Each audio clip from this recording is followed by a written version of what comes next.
They called it freedom. A word whispered in defiance across the dust-strewn manufactoria, carried on the breath of workers too tired to kneel and too hungry to believe. It began with silence, the refusal of a planetary governor to answer the tithed summons of Terra. Vox signals went unanswered, tribute ships never launched, and the sacred banners of the Imperial Aquila were quietly torn down from their spires. For a moment, beneath the blood-red skies of their world, the people thought themselves free. But in the Imperium of man, freedom is not salvation, it is heresy. Across the stars, the Astronomicon flared like the unblinking eye of a wrathful god. Astropaths screamed as the message rippled through the warp, a world had turned its face from the Emperor's light. And from that moment, its doom was sealed. The coming of Imperial retribution is not swift, it is absolute. Long before the first ship breaks through the veil of the void, the planet itself begins to rot. Faith falters. Machines fail. The stars grow dim. By the time the Imperium's vengeance arrives, there is nothing left worth saving. Only ash, regret, and the echo of what might have been. So let us descend into the heart of such rebellion, to see, through mortal eyes, what it truly means to stand against the Golden Throne. Before we begin, remember this: every world that defies the Imperium becomes a warning to all others.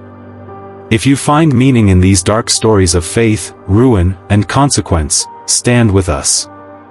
Like, share, and subscribe, that the light of Imperial truth, or its shadow, may reach further still across the void.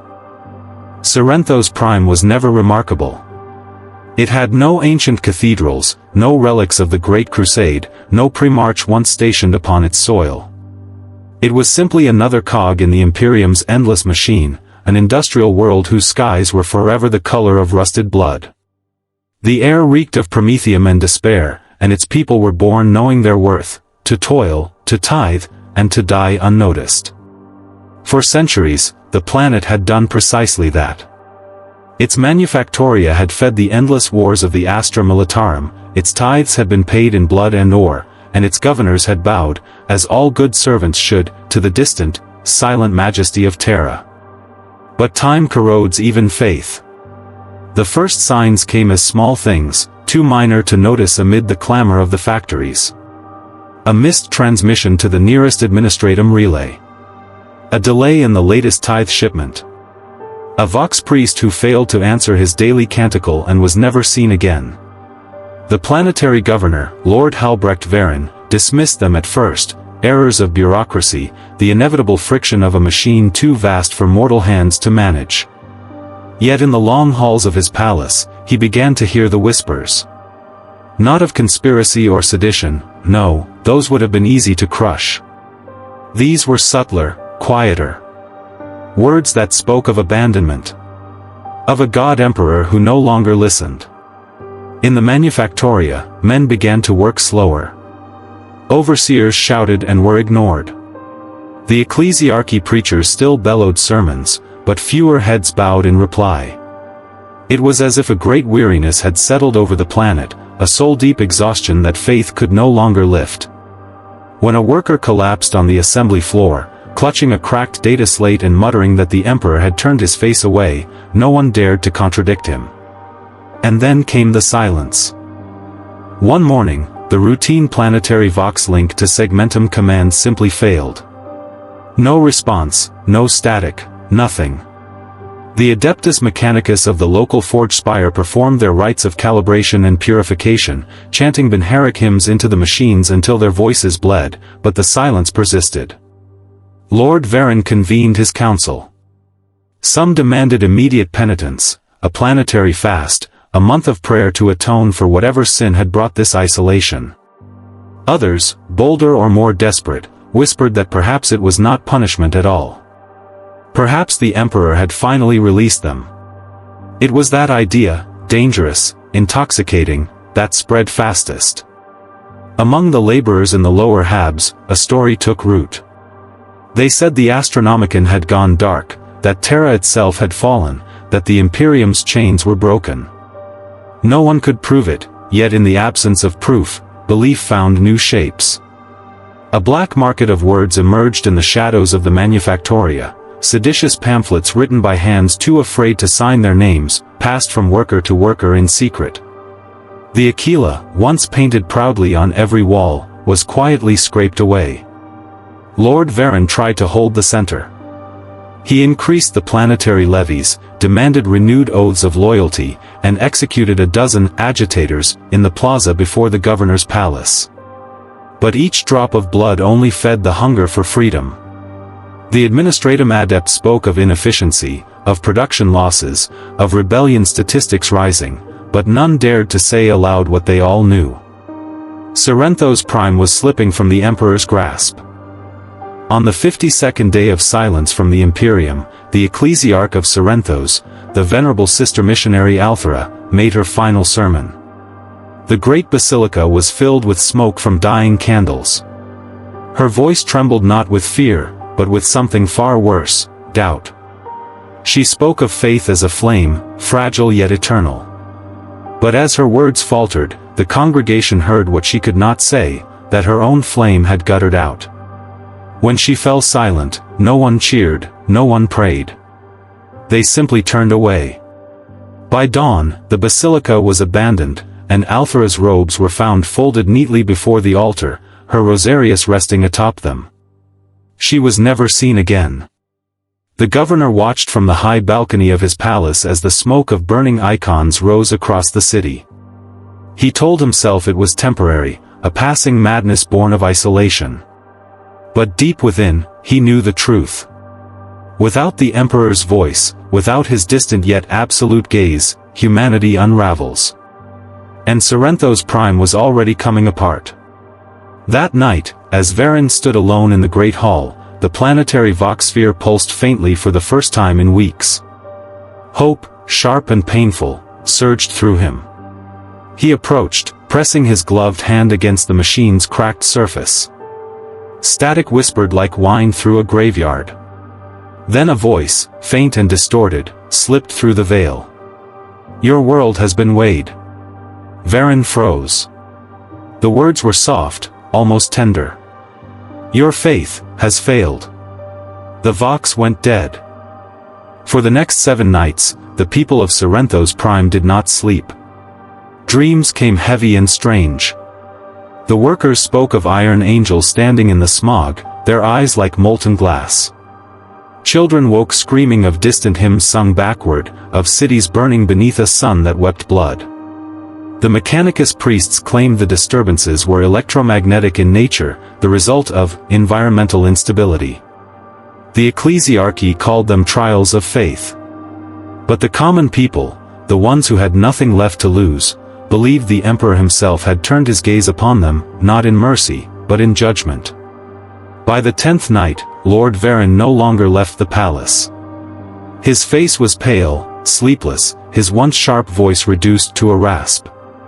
The Vox engineers begged him to shut down the planetary network, claiming the signal corruption was infecting the lower channels. But Varen refused. He spent hours alone before the dormant sphere, waiting for that voice to return. When it did not, he began to speak to it himself, confessions, prayers, pleas.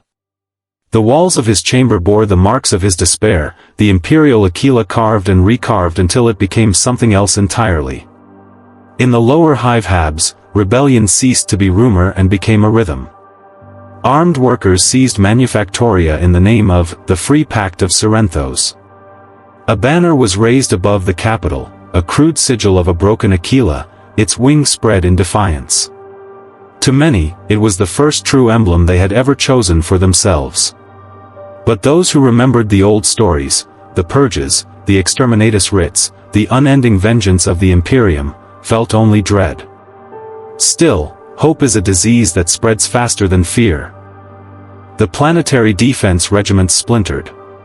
Some remained loyal to the throne, others defected to the cause of freedom. Entire cities fell not to bombardment but to hunger and disbelief. The sacred shrines were looted for ammunition. The Vox towers that once broadcast the emperor's sermons now echoed with the voice of rebellion. "Sorrentos stands alone," the governor proclaimed, though the word sounded hollow even to him. For in the deep void above the planet, lights had begun to move. The first Imperial recon ship arrived in orbit without announcement. Its presence was like the return of a ghost, the symbol of an empire that the people had convinced themselves no longer existed. Its auspex arrays swept the planet in silence. Then, as suddenly as it had come, the ship vanished into the warp. Those who saw it from the surface whispered that it was not a warship at all, but a messenger. A watcher. A herald of judgment to come. In the weeks that followed, the world began to fail in ways no rebellion could explain. The atmospheric scrubbers of the capital city ceased to function. Air turned to poison. Food stores decayed overnight. The Mechanicus priests chanted the ancient rites, flayed their own flesh, begged the machine god for mercy, but their prayers were met with static. The power grid flickered like a dying star, and the sky itself took on a sickly hue, red as open wounds. It was as if the planet was being unmade from within. And still, the governor refused to yield. "We are free," he declared to the empty hall of his council. Free of their tyranny. Free of their tithes. Free of their lies. His voice broke, and in the silence that followed, the last of his attendants quietly left him. He was alone when the second transmission came. It was faint, yet unmistakable, the same voice that had spoken before, calm and measured as scripture. "Your freedom is awound upon the Imperium," it said. "You will be cleansed." This time, the vox did not die immediately. A low hum filled the chamber, rising to a pitch so high it seemed to tear the air itself. Varen fell to his knees, clutching his head as images flooded his mind, cities burning in vacuum, oceans boiling, the sky ripped apart by fire. He saw a fleet, vast and terrible, its banners bearing the sigil of the Aquila. He saw the Emperor's face, not as man, but as son, and understood that what was coming was not vengeance. It was order. When the vision ended, Varen was weeping. He rose slowly, trembling, and gave a single order to his surviving officers: prepare the people. No one asked for what. Across the manufactoria, workers felt the tremors of engines stirring beneath the ground. Planetary defense cannons turned skyward. The priests of the Forge World sealed their temples, whispering rites of absolution they had not spoken since the age of apostasy. The faithful lit candles that would not burn. And far above them all, the void rippled. For the first time in living memory, the stars around Sorrento's prime began to move. The Imperium had heard. And it was coming. The night the Imperium's fleet emerged from the warp, the sky tore open like flesh. Every eye on Sorrento's prime turned upward as the firmament bled light, ribbons of gold and crimson spiraling through the smog, painting the clouds with the glow of distant fire. Vox systems across the planet shrieked in unison, broadcasting a single, inhuman tone that made blood run from the ears of those who listened. The void itself screamed, and when the sound died, 100 ships hung in orbit, vast, silent leviathans of iron and faith. The people called them angels at first. Some fell to their knees, weeping in relief, believing salvation had come. Others knew better. The banners of the Imperial Navy do not herald deliverance. They mark the beginning of erasure. Lord Varen stood on the palace balcony, his face illuminated by the unholy dawn of re-entry fire as dropships descended. His hands trembled around the rail. He had prayed for contact, for mercy, for a voice from Terra to forgive his doubt. Instead, he received silence, and now, retribution. The Emperor had spoken through action. His emissaries would cleanse what words could not. The first bombardments were precise, methodical. Orbital fire tore through the planetary defense silos, reducing them to molten slag before they could respond. The rebels' proud banners disintegrated in the heat. Every strike was a sermon, every explosion a verse of wrath. The sound was constant, rolling thunder that devoured prayer, speech, even thought. In the hive districts, people crowded in the streets, staring skyward. They watched the heavens burn and knew that they had already been judged. Mothers pressed children to their chests, whispering the old catechisms, half-remembered prayers to a god they had betrayed. The manufactoria belched black smoke until the machines died, and the silence that followed was worse than the noise. When the Adeptus Astartes finally made planetfall, they did not speak. The air itself seemed to bow around them as they advanced through the ruins. Their armor bore no ornamentation, no banners, no heraldry, only the sigil of the Aquila, gleaming faintly through the ash. To see a space marine up close was to see faith made flesh, terrible and absolute. Their bolters roared, and each shot was a sentence carried out in the Emperor's name.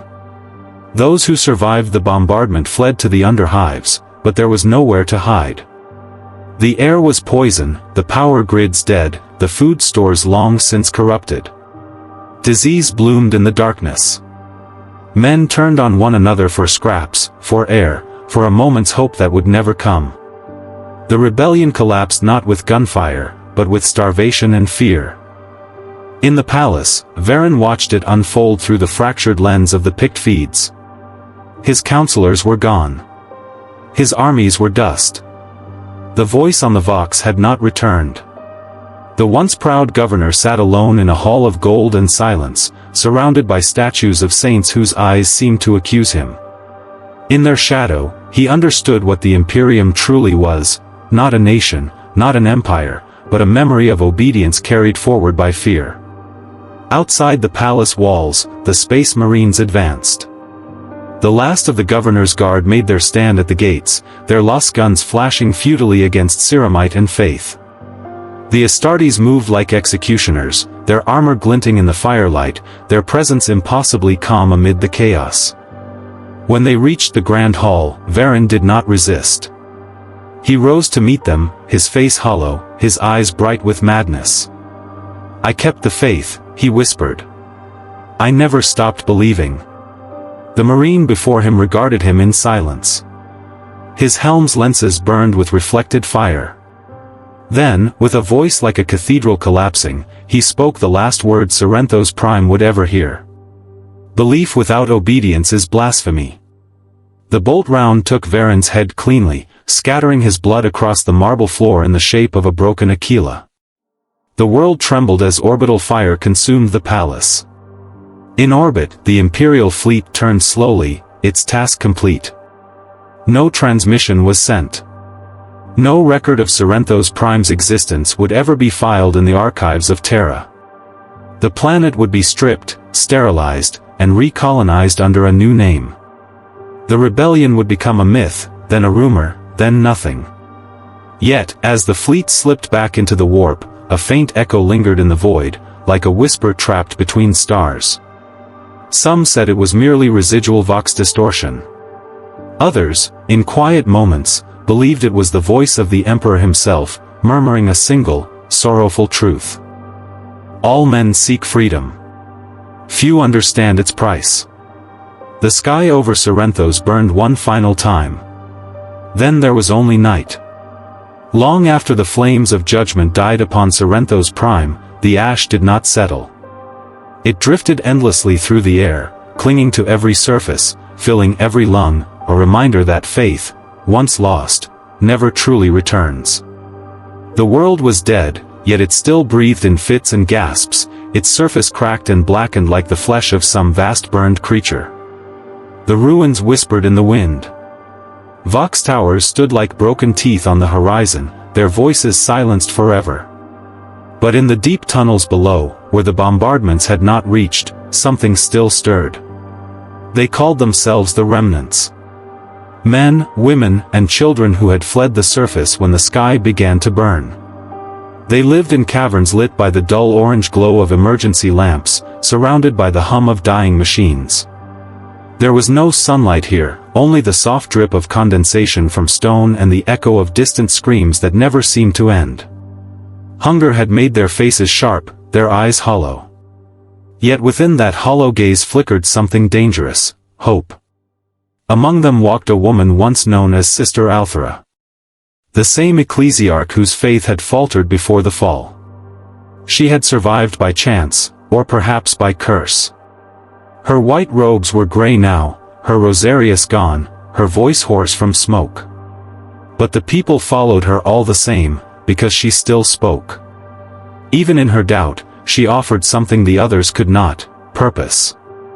Every night, by the light of flickering lumen globes, she gathered the survivors and told them stories, not of the Emperor, not anymore, but of humanity before him. Tales of the dark age of technology, of a time when men walked among the stars without gods, without chains. The children listened wide-eyed, the adults in silence. Her words were forbidden, heresy in the purest form, yet in that darkness, they felt like light. At first, she resisted their faith in her. She told them she was no saint, that her hands were as stained as the rest. But desperation has its own gravity, and slowly, inevitably, she became what they needed her to be. It began with whispers.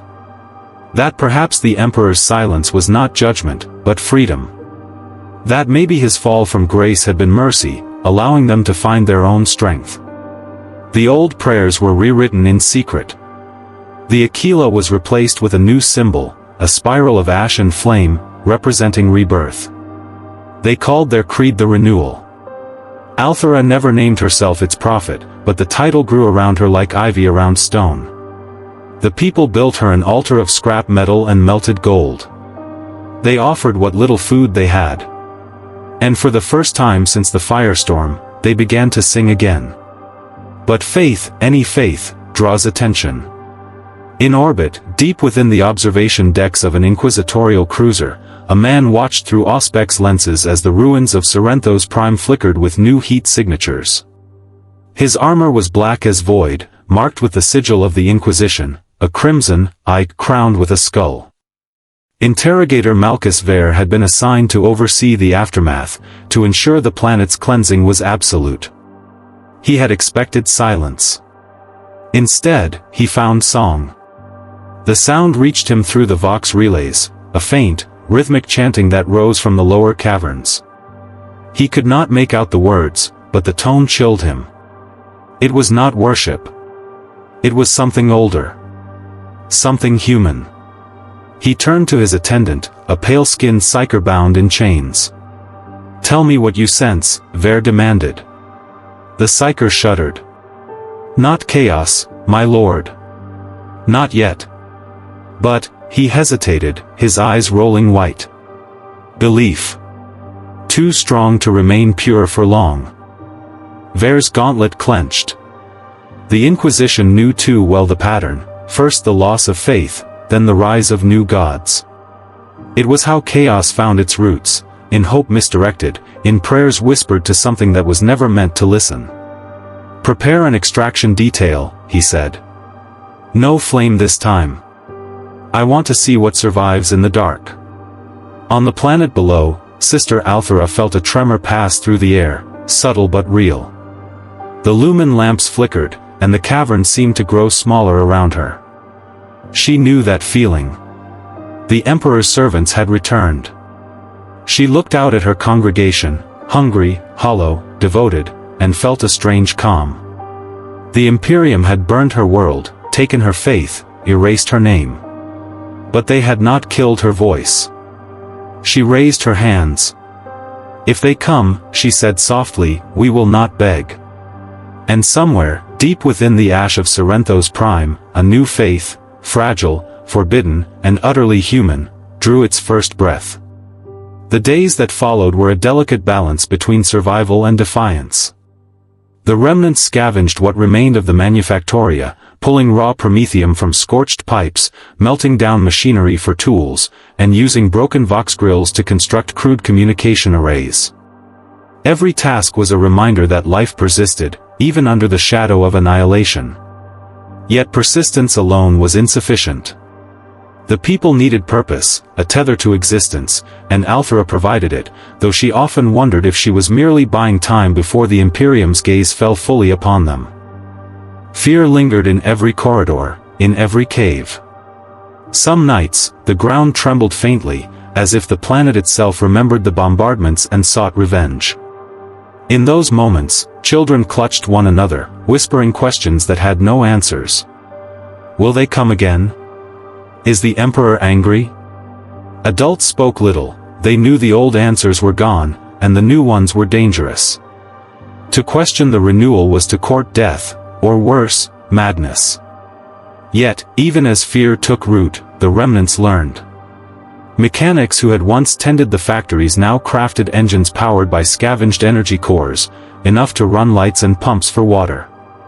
Former scribes pieced together historical accounts, recounting humanity's triumphs and failures in the long shadow of the Imperium. They began to teach the children skills lost to war: navigation, medicine, the art of metalwork. In this, there was a strange beauty, civilization in miniature, rising from ashes without the weight of gods. But the void watches patiently. It was during one such lesson that the first signs of external interest became undeniable. Strange signals appeared on the cobbled vox grills, distorted and faint, yet unmistakably intelligent. At first, the remnants believed them to be echoes from the old communications arrays, a ghostly artifact of the Imperium's technology.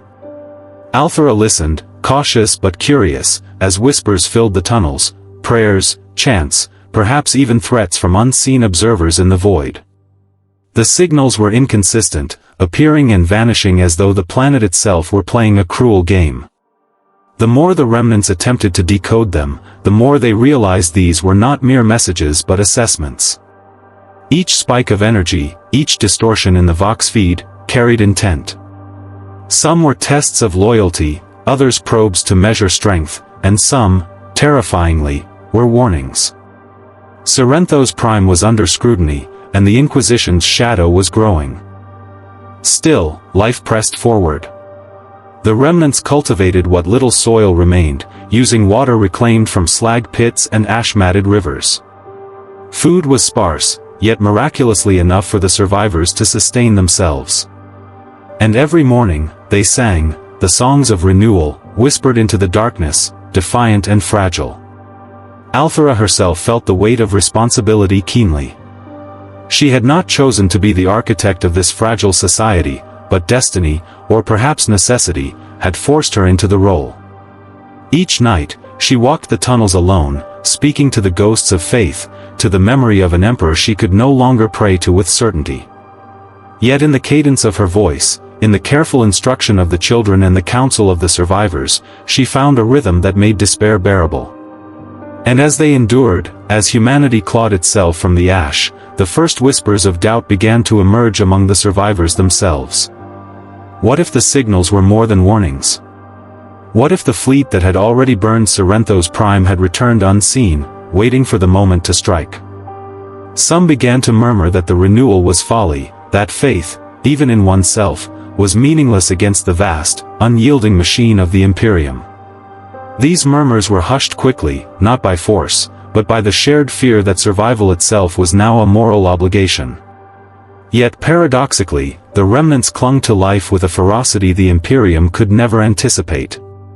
Each small victory, repairing a power core, harvesting clean water, fending off mutated predators that roamed the surface, was a defiance in miniature. Sorrento's Prime may have been struck down, erased from official records, yet in the tunnels, the heartbeat of a new civilization persisted. Even the Psyker children, those whose eyes sometimes glimmered unnaturally in the dark, began to perceive the signals more clearly. Not as commands, not as warnings, but as patterns. Some whispered that the Emperor's servants were not entirely wrathful, that in watching, they sought to understand the stubbornness of the human spirit. Others feared the signals carried the subtle taint of chaos, testing their resolve, seeking the cracks in their hearts. The ambiguity became a part of life itself, every action measured, every word chosen, every heartbeat a negotiation with forces too vast to name. In this way, Sorrento's Prime teetered between worlds. Its surface lay in ruin, yet beneath the ash, a society emerged that was neither fully human in its innocence nor fully touched by the Imperium's light. It was something new, something forbidden, a civilization of shadows, flickering between faith and doubt, survival and defiance, hope and terror. And far above, in the endless darkness of space, eyes watched patiently, waiting for the moment when the fall of faith would demand judgment once more. Months passed, and Sorrento's Prime became a world of whispers. The renewal spread quietly, like roots beneath stone. Those who had once knelt before the imperial Aquila now traced new symbols in ash and soot, speaking prayers that were their own, unmediated by the ecclesiarchy, unblessed by Terra. Children learned to read the stars with nothing but memory and intuition, drawing maps of constellations that had never been catalogued. The tunnels were no longer mere shelters, they had become living cities, humming with a fragile, almost imperceptible vitality. Althera watched it all, and she knew that the greatest threat was not hunger, nor disease, nor the poisoned air. It was hope itself. When a people rebuild, when faith takes root, even false faith, they grow dangerous. That fragile courage might yet invite the Imperium's wrath once more. And she understood, perhaps better than anyone, that faith is a blade that cuts both ways. It can sustain, but it can also betray. One evening, as the red glow of the distant fires faded into twilight, a child came to her with a question. His voice was trembling, barely audible over the hum of the tunnels. "Sister, do you think they will forgive us?" Althera's eyes, tired and shadowed, focused on him. She knelt, brushing soot from his cheek. "Forgive us," she whispered. "The Imperium does not forgive. It corrects. And correction is absolute." She wanted to tell him the truth in words simple enough for a child, yet the reality was too terrible. Forgiveness had no place here. Only survival, only the quiet defiance of those who refused to kneel. The signals above grew more insistent. What had once been subtle flickers across the Vox grids became clear, deliberate pulses. Someone, or something, was monitoring the remnants closely, mapping their survival, assessing their structure, judging their resolve. And though no ship descended, the knowledge of its presence pressed down upon them like an invisible hand, shaping their movements, twisting their choices. Even in the darkness, the people felt the weight of the Imperium's gaze. It was during one such night of observation that Althera discovered the first true signs of corruption. One of the older survivors, a man who had been a factory foreman before the bombardments, began to speak in tongues. His eyes glimmered unnaturally, he wandered through the tunnels reciting phrases none could understand, and yet each word seemed to inspire both fear and fascination. Some whispered that the boy, or man, was possessed by the machine spirit, or perhaps the remnants of some taint from the warp. Others claimed he was a prophet, the first to truly channel the renewal's unseen power. Althera did not speak of it at first. She watched from a distance, seeing the reactions of the remnants, awe, fear, devotion, and doubt all mixed in a pattern she could not untangle. Every glance, every murmur, every hesitant step became a small test of their will.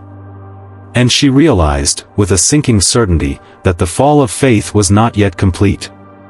Faith, even when shattered, finds a way to twist, to grow in forms unpredictable and wild. The remnants adapted. They built new defenses against threats both physical and ethereal. They trained in secrecy, in silence, moving like shadows through the ruined manufactoria and collapsed spires. Every child learned to wield a blade, every adult to fire a weapon. Not all for battle, but for survival, should the Imperium descend once more. Each act of preparation was infused with ritual, each drill a meditation, every heartbeat a prayer to forces unseen, not wholly divine, but not entirely mortal either. And then came the tremor from the void. It was subtle at first, a vibration felt more in the soul than in the ground, a resonance that made the hair on the back of the neck stand on end. The Psyker children trembled and whispered in unison, sensing the vast power moving above, the weight of the fleet still uncommitted, watching. Althera understood instantly, the fall of faith was not final, not even close. Sorrento's Prime had been punished, yes, but it had survived. And survival had drawn the attention of something far older, far more patient than fire and bolt rounds. She gathered the remnants, and in the dim, flickering light of their cavern city, she spoke.